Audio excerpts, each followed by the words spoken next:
Hi welcome to career study. This is Sandeep Kumar और आज के सेशन में हम डिस्कस करने वाले हैं CDS 2 2015 के मैथ्स के PYQ का। ये रहेगा हमारा पार्ट 6 जहां पे हम करेंगे क्वेश्चन नंबर 51 से लेके क्वेश्चन नंबर 60 तक कवर। तो देखते हैं कि किस किस तरह के क्वेश्चन है, कैसे आप इनको कर सकते हैं। और स्टार्ट करने से पहले मैं बता दूं, अगर आप हमारे साथ अभी तक अनअकैडमी प्लस पर नहीं है तो आप ज्वाइन करिए हमें अनअकैडमी प्लस पर, जहां पे आपको CDS, एफटेट, CAPF इन सभी से रिलेटेड क्लासेस जो है वो मिल जानी है। बहुत ही अच्छे से आप प्रिपेयर कर सकते हैं। और इसके अलावा अगर आप प्लस नहीं भी ज्वाइन करते हैं तो आपको फ्री क्लासेस मिल जाएंगी जिनसे आप प्रैक्टिस सेशन कर सकते हैं, कॉन्सेप्ट कर सकते हैं। सो आप फ्री क्लासेस को ज्वाइन कर सकते हैं, डिस्क्रिप्शन में आपको लिंक मिल जाएगा। बाकी अगर आप प्लस ज्वाइन करते हैं तो आपको इस तरह से बैच कोर्स मिलेंगे, मतलब बैच कोर्स में आपको जस्ट एक कोर्स में ही आपको सारा का सारा सिलेबस मिल जाएगा। सिंगल सब्सक्रिप्शन है, एक सब्सक्रिप्शन, और आपका एफकेट के कोर्सेज, CDS के कोर्सेज, CAPF के ये सारे के सारे कोर्सेज आप देख सकते हो। इसके अलावा अगर हम बात करें तो अभी जो है जुलाई से प्राइजेस इंक्रीज होने वाले हैं, तो ये आपके लिए बेस्ट टाइम रहेगा कि इस टाइम पे आप सब्सक्रिप्शन लीजिए, क्योंकि अगर आप इस टाइम पे सब्सक्रिप्शन लेंगे तो आपके लिए काफी ज्यादा बेनिफिशियल रहने वाला है। कम प्राइजेस पे आपको सब्सक्रिप्शन मिल रहा है। एंड सब्सक्रिप्शन इस तरह से इस टाइम पे 1 month, 3 month, 6 month, 12 month, 24 month. So अगर आप इस कोड का यूज करते हैं, करियर स्टडी लाइव का, इस कोड का अगर आप यूज करेंगे तो आपको 10% ऑफ मिलेगा। एंड प्लस आपको 10% मिलेगा अगर आप क्रेडिट यूज करेंगे। क्रेडिट आपको फ्री क्लासेस देखने से मिलते हैं। सो 20% का सक्सेसिव डिस्काउंट आपको मिल जाता है। एंड इस तरह से आपको काफी कम प्राइस में 1 ईयर का सब्सक्रिप्शन मिल जाएगा, जो काफी ज्यादा बेनिफिशियल रहता है। 1 ईयर में आप बहुत अच्छे से प्रिपेयर कर सकते हैं अपने किसी भी एग्जामिनेशन के लिए, चाहे आप CDS के लिए जा रहे हैं, एफकेट के लिए जा रहे हैं, CAPF, या इन तीनों को ही आप करना चाहते हैं, तब भी आप प्रिपेयर कर लेंगे। तो चलिए, बाकी अगर आप लिंक चाहते हैं किसी भी क्लास का तो करियर स्टडी का जो हमारा टेलीग्राम चैनल है इसे आप जरूर फॉलो करिए और इससे आपको हेल्प मिलेगा। तो चलिए अभी स्टार्ट करते हैं सेशन को। सो आज हम करेंगे क्वेश्चन नंबर 51 से question number 60। So question number 51 है, हमें कहा है कि a pipe with square cross section is supplying water to a system which was initially empty. The area of the cross section is 4 centimeters square and the nozzle velocity of water is 40 meters per second. So the dimension of the system are 10 meter, 8 meter, 6 meter. The time the system will be full. देखो, हमें time बताना कि कितने time में system full होगा। सो वो कितना time लगेगा, हम बोल सकते हैं कि हमारे पास वॉल्यूम कितना है सिस्टम का। सो ये हो जाएगा वॉल्यूम अपॉन में हमें ये देखना होगा कि वाटर का फ्लो कितना है, मतलब फ्लो में पर सेकंड कितना पानी जो है वो बह रहा है। वॉल्यूम ही चेक करना है बट फ्लो का चेक करना है। सो वॉल्यूम तो आपको पता है कि basically length into breadth into height हो जाएगा, 10 इंटू 8 इंटू 6 हो जाएगा। और फ्लो क्या आएगा, अब देखो, अगर एक पानी आ रहा है किसी क्रॉस सेक्शन से और एक सेकंड में 40 मीटर पानी निकल रहा है और ये 4 सेंटीमीटर स्क्वायर का जो एरिया ऑफ क्रॉस सेक्शन है, सो एक्चुअली ये जो फ्लो होता है वो कितना होता है, area of cross section into जो भी हमारे पास ये जो टाइम रहेगा कि एक सेकंड में कितना पानी निकल रहा है। सो यहाँ पे कितना आ जाएगा इनटू जो टाइम है ये। अब क्योंकि टाइम सेकंड में है तो हमारा आंसर भी सेकंड ही आएगा, ये ध्यान रखना है। सो अगर इसको मैं वैल्यू लिखूंगा तो ये बनेगा हमारे पास 18 इंटू 8 इंटू 6 अपॉन में, अब एरिया कितना है 4 सेंटीमीटर स्क्वायर है, लेकिन मुझे मीटर में सॉल्व करना है तो 4 सेंटीमीटर स्क्वायर को मैं क्या लिख सकता हूं, 4 अपॉन में, अब सेंटीमीटर की जगह मैं 1/100 मीटर स्क्वायर लिख सकता हूं, इसका स्क्वायर होना है। सो दिस इज 4 अपॉन में 100 इंटू 100। सो इसको मैं लिख सकता हूं 4 अपॉन में 10,000, ठीक है, इंटू हमारे पास कितना है 40 है, जो टाइम था, टाइम 40 सेकंड था। तो इसको सॉल्व करेंगे तो ये कितना आ जाएगा हमारे पास, ये आ जाएगा हमारे पास 30,000, ठीक है, 30,000 बन जाएगा। इसको अगर आप कट करेंगे एंड हमसे क्योंकि आवर्स में पूछा हुआ है तो डिवाइड बाई कर रहा हूं मैं 60 इंटू 60 से। तो 60 इंटू 60 से अगर मैं डिवाइड करूंगा तो ये कितना आएगा, आवर्स में आ जाएगा ये 8 इंटू 1/3 आर। कैलकुलेशन आप कर लीजिएगा, चेक कर लीजिएगा, कोई डाउट हो। So this is 8 R plus 1/3 R को इंटू 60 कर लेते हैं। सो ये बनेगा हमारे पास 8 R and 20 minute. So this is the answer. So it should be C option. I hope आपको ये बहुत अच्छे से क्लियर होना चाहिए। थोड़ी सी कैलकुलेशन थी, ज्यादा इसमें कुछ भी नहीं है। अगला क्वेश्चन है कि hollow cylindrical drum has identical diameter of 30 centimetre and a height of 1 metre. What is the maximum number of cylindrical boxes of diameter 10 centimeter and height 10 centimeter each that can be packed in the drum? So हमने ये बताना है कि कितने जो है हम pack कर सकते हैं। अब देखो, अगर तो ये ऐसा होता कि हमारे पास ऐसी सपोज करिए कि अगर हमारे पास ऐसी सिचुएशन होती कि हमने क्या करना है, हमने ज्यादा कुछ नहीं करना है, हम सिर्फ और सिर्फ एक काम कर रहे होते कि हम इसको पिघला कर डाल रहे होते, तब तो हम वॉल्यूम को इक्वेट कर देते हैं। बट जब हम बिना पिघलाए ऐड कर रहे हैं, अब होलो सिलेंडर तो सारे के सारे अच्छे से मैच नहीं होंगे ना, गैप छूटेगा। अगर मैं बेस की बात करूं तो बेस इस तरह का होगा सिलेंडर का, अब उसमें एक सिलेंडर आएगा, दूसरा आएगा, तीसरा आएगा, तो बीच में गैप होंगे, तो मतलब वॉल्यूम इक्वेट नहीं हो सकता। मैं ये नहीं कर सकता कि volume of the larger cylinder is equal to volume of smaller cylinder, ऐसा नहीं हो सकता है। तो हम क्या करते हैं, हम बेसिकली ये चेक करते हैं कि अगर आपके पास होलो सिलेंडर है जिसका डायमीटर 30 सेंटीमीटर है, ओके, सो आप ये चेक करो कि 30 सेंटीमीटर डायमीटर में हमारे पास कितने जो हैं सिलेंड्रिकल बॉक्सेस आ सकते हैं। अगर 30 है, मान लो ये 30 सेंटीमीटर का डायमीटर है, तो मेरे पास 10 के कितने आ सकते हैं, 3 सिलेंडर आ सकते हैं 10 सेंटीमीटर के, ओके। 10 डायमीटर वाले, 10 सेंटीमीटर डायमीटर वाले 3 सिलेंडर आ सकते हैं। और इसी तरह से अगर ये भी 30 है तो 3 ऐसे आ सकते हैं ब्रेड्थ वाइज, और बीच में जो गैप होगा उनमें भी एक एक आ सकता है। सो ये बहुत ही आसान हो जाएगा चेक करना, क्योंकि आपको पता है कि अगर 30 सेंटीमीटर डायमीटर है ना, तो हमारे पास 10 सेंटीमीटर वाले जो हमें कहा हुआ है इस तरह के 3 हम लेंथ वाइज, हाइट वाइज इस तरह से पैक कर सकते हैं, और बचे हुए स्पेस में भी हम एक एक बना सकते हैं। सो इस तरह से हम बोल सकते हैं। वैसे यहाँ पे 1 प्रॉपर ऐड होना है या नहीं होना है, ये थोड़ा सा प्रॉब्लम रह सकता है, तो एक बार थोड़ा सा इसको ध्यान से देख लीजिएगा। बट ये अगर आप देखेंगे तो अगर हमारे पास इस तरह से 30 है, सो इस टाइप को भी 30 होना है, तो हम ये बोल सकते हैं। बट द प्रॉब्लम इज कि फिर ये टच हो जाएगा यहाँ पे, सो ये इतने नहीं आने। एक्चुअली ये थोड़ा सा आपको प्रॉब्लम रहेगा इस क्वेश्चन में, कि आपको ये जरूर चेक करना है कि बेस में कितने हम सिलेंडर लगा सकते हैं, क्योंकि जब आपको ये पता चलेगा तभी क्वेश्चन सॉल्व होना है।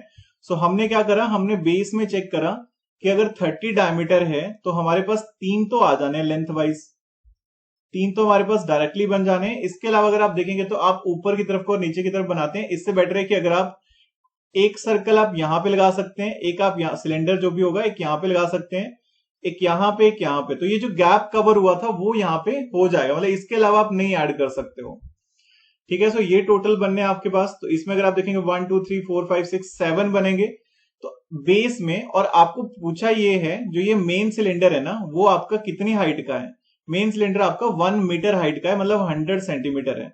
और आपके जो छोटे वाले सिलेंडर है वो कितनी हाइट के हैं, छोटे वाले जो सिलेंडर हैं वो आपके 10 सेंटीमीटर हाइट के हैं। तो मैं ऊपर से ऊपर कितनी लेयर्स लगा सकता हूं, 10 सेंटीमीटर की 100 सेंटीमीटर में 10 लेयर लगा सकता हूं। एक लेयर में कितने आ रहे हैं, 7, तो 10 इंटू 7 इज 70। 70 ड्रम जो है वो मैं यहाँ पे लगा सकता हूं।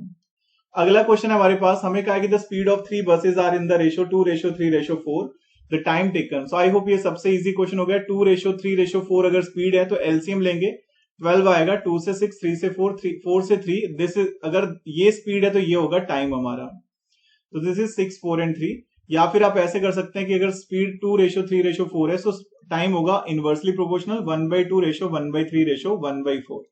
इसको भी अगर आप सिंप्लीफाई करेंगे तो 643 आएगा एलसीएम लेके। अगला क्वेश्चन हमारे पास है, हमें कहा है कि a square and equilateral triangle have equal parameter if the diagonal of the square is 12√2 then the area of the triangle is, okay.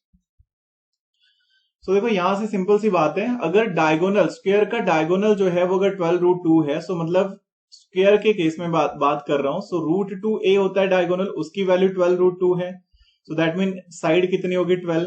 अब हमें ये कहा हुआ है कि स्क्वायर एंड इक्विलेटरल जो है उनका इक्वल पैरामीटर है, तो parameter of square is equal to parameter of triangle है, तो यानी कि 4 into side is equal to 3 into side है, पैरामीटर में 3 साइड्स होंगी इक्वल, इक्विलेटरल ट्रायंगल है, तो this is 4 into 12 is equal to 3 into B. So B कितना आएगा, ट्रायंगल की साइड कितनी आएगी, 16 आएगी।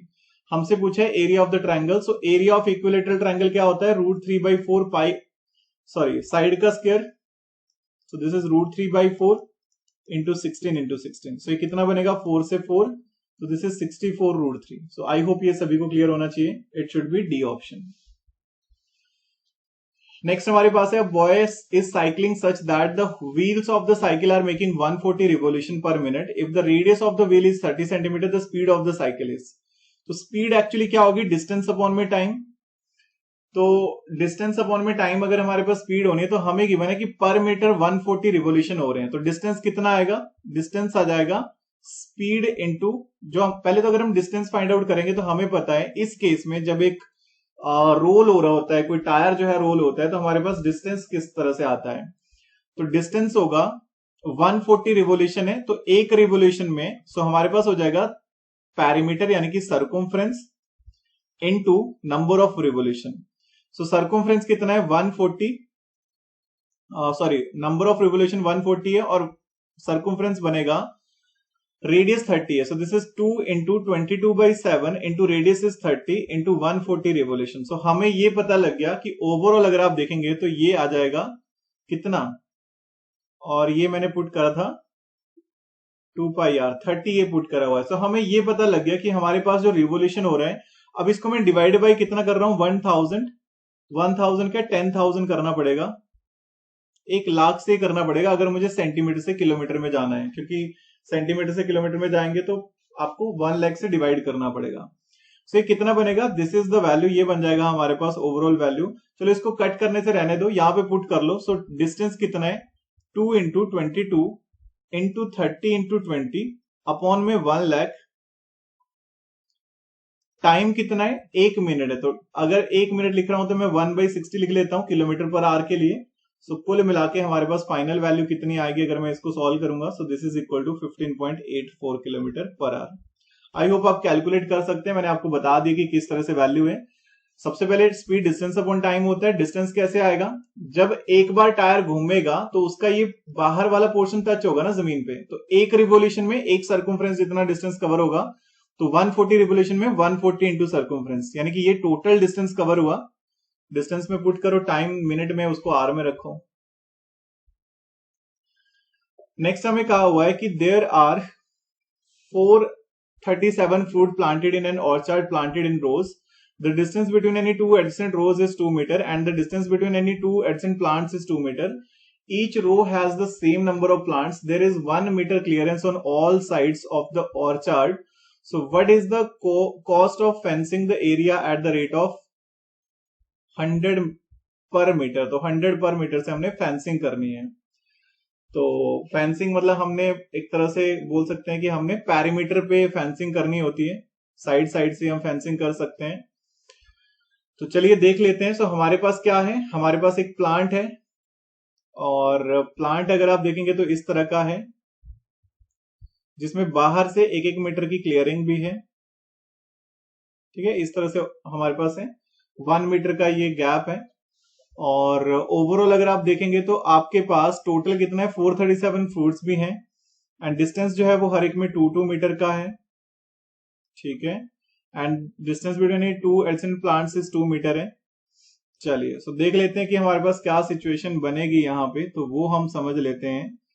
तो सबसे पहले तो अगर आप देखेंगे तो आपके पास अगर ऐसी सिचुएशन है, ओके, सो हम क्या करते हैं, हम सबसे पहले तो ये देखते हैं कि हमारे पास 437 फ्रूट जो है वो किस तरह से बन सकते हैं। 437 अगर आप फ्रूट देखेंगे तो इसके बेसिकली फैक्टर बनाइए 437 के, तो 437 के फैक्टर प्राइम फैक्टर ही बनेंगे 23 इंटू 19।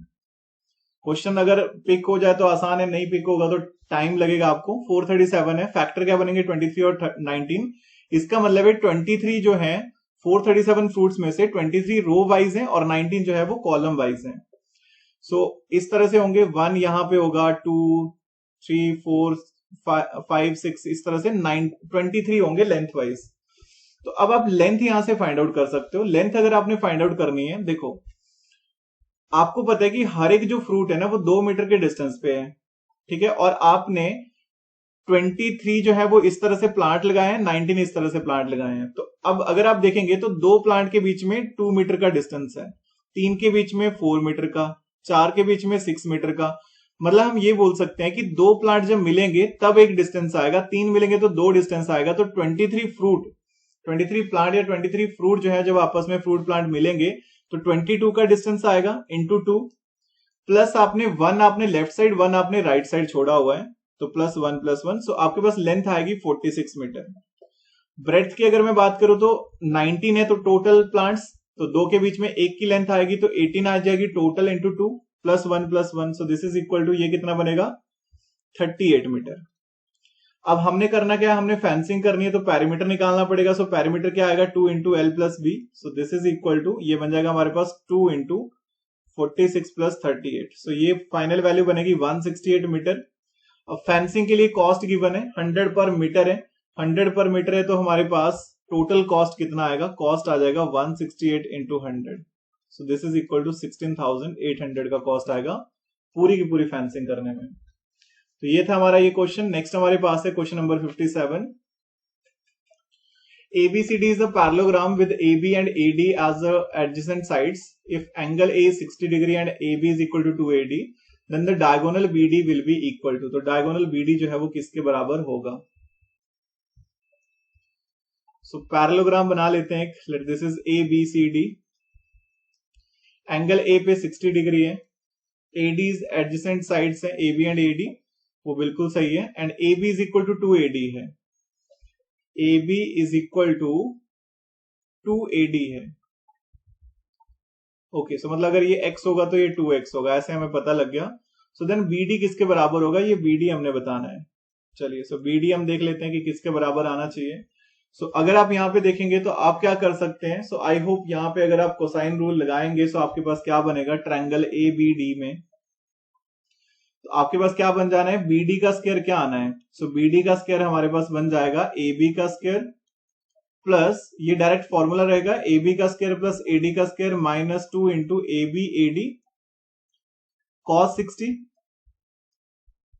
और यहां से अगर मैं पुट करूंगा तो ये कितना बन जाएगा, BD का स्क्वायर AB का स्क्वायर AD का स्क्वायर, सो ये कितना बन जाएगा हमारे पास, अगर हम AB का स्क्वायर और AD का स्क्वायर करेंगे, ओके, सो ये बन जाएगा हमारे पास, और 2 इंटू AB AD cos 60 भी है। चलिए, सो देख लेते हैं, सो ये कितना बनेगा, cos 60 भी है। चलिए, तो AB का स्क्वायर प्लस AD का स्क्वायर जो है इसको मैं लिख सकता हूं, अगर ये x square plus 2x square है तो इसको 3x स्क्वायर लिख सकते हैं। और चलिए, तो हम फाइनली क्या करते हैं, यहां पे अगर मैं इसको 2x पुट करता हूं तो 2x का स्क्वायर प्लस x का स्क्वायर, वैसे मुझे AD की फॉर्म में रखना है, आगे चल के दोबारा कन्वर्ट करना ही पड़ेगा, तो मैं इसको ऐसे कुछ नहीं लिखता हूं, बस इसमें ऐसे रख लेता हूं। मुझे ये पता है कि AB is equal to 2AD है, तो ये बन जाएगा 2AD का स्क्वायर प्लस AD का square minus 2 into 2AD into AD cos 60, cos 60 तो दिस इज 1/2, सो हमारे पास फाइनली BD कितना आ जाएगा, BD आ जाएगा हमारे पास 3AD, अगर इसको सॉल्व करेंगे तो this is 4AD plus AD minus AD बनेगा, सो मतलब ये बन जाना है हमारे पास 3AD। सो हमें BD का स्क्वायर है ये, तो BD निकालना है, so this is equal to under root of, ये स्क्वायर भी आना है तो 3AD का square, so this is equal to √3 of AD। तो एक तो आप ये कर सकते हैं, √3 ऑफ AD आ जाना है।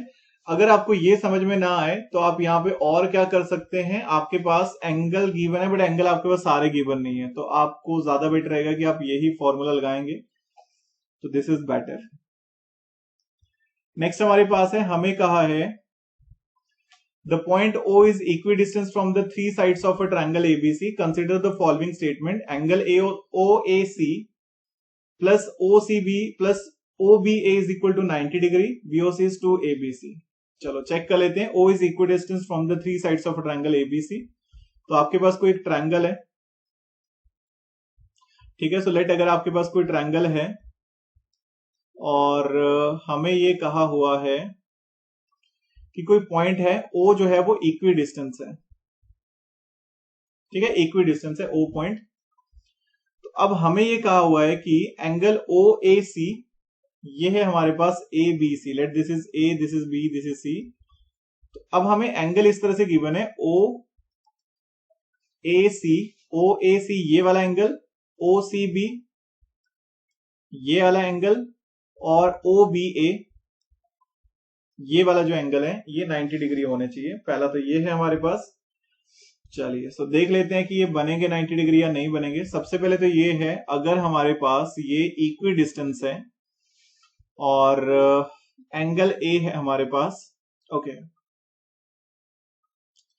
तो ये तो इन सेंटर बन जाएगा।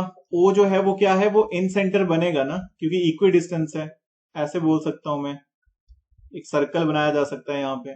सो अगर ये इन सेंटर है तो इन सेंटर में सिंपल सी बात है कि एंगल ओ ए जो सी होगा वो क्या होगा, एंगल ए बाई 2 होगा। उसी तरह से एंगल ओ सी बी जो होगा वो कितना होगा, एंगल सी बाई 2 होगा।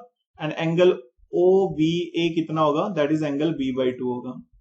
सो अगर इन सभी को मैं ऐड करता हूं इसके अकॉर्डिंग तो ये कितना बनना है, आपको पता है कि a प्लस बी प्लस सी जो है वो कितना है, वो 180 है।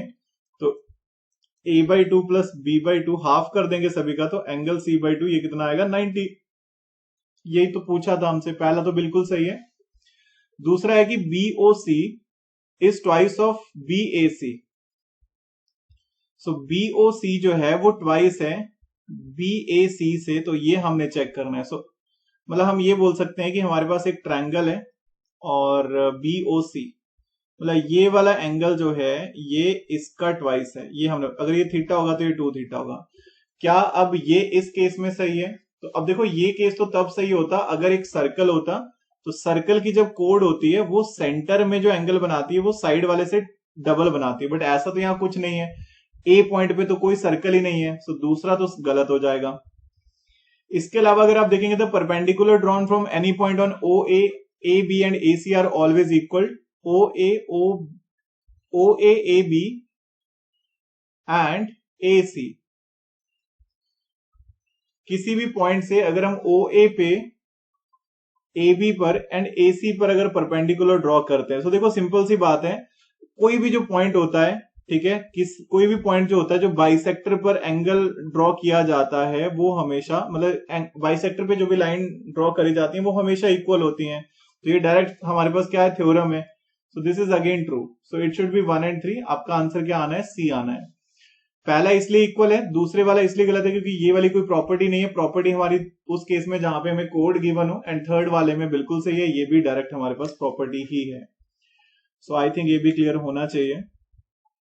Okay, next one, consider the following statement. If the height of a cylinder is doubled, the area of the curved surface area is doubled. चलो पहला तो ये पॉइंट है हमारे पास कि अगर हम हाइट को क्या करेंगे, हाइट को डबल करेंगे, तो कर्व्ड सरफेस एरिया जो है किसका, ऑफ द किसका, सिलेंडर का। तो सिलेंडर का कर्व्ड सरफेस एरिया होता क्या है, 2 पाई आर, ठीक है, 2 पाई आर एच हो जाएगा। कर्व्ड सरफेस एरिया होता क्या है, 2 पाई आर एच होता है।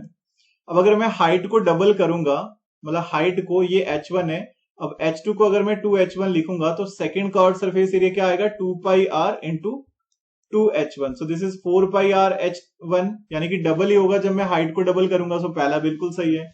Radius of hemisphere solid is doubled, तो total surface area become 4 fold. तो रेडियस अगर हम टोटल सरफेस एरिया बात करते हैं किसकी, हेमिस्फीयर की, तो वो होता है 3 पाई आर का स्क्वायर।